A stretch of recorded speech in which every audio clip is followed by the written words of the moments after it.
So, hello mga kamangyan. Ngayon, paluwas na naman kami. Yung katatapos ko lang magligo. Dahil may nag-invite sa amin dun sa kabila. So, hulaan nyo kung sino. Ay! So, ayan. Nag-prepare na ako ngayon. So, lotion muna tayo dahil matagal-tagal na namang biyahehan ito. So, ayan. Ito pa rin gamit ko, yung Ishin na SPF 30. Para kahit mainit mamaya, okay lang. Okay lang. Wait lang. Blower natin ang kaunti.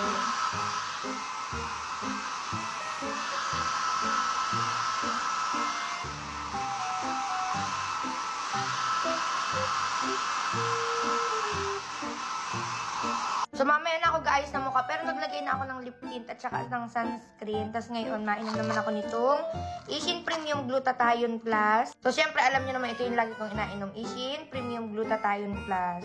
Para hindi mahagad kasi ilang oras din yung biyahe. Gabi na kami makakarating doon. Tayo nito. Minsan, isa sa gabi, isa sa umaga.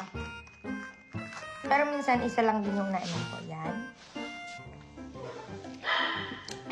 So, ngayon, mag-impake muna ako. Tapos, may na ako gaitindi ng sarili ko.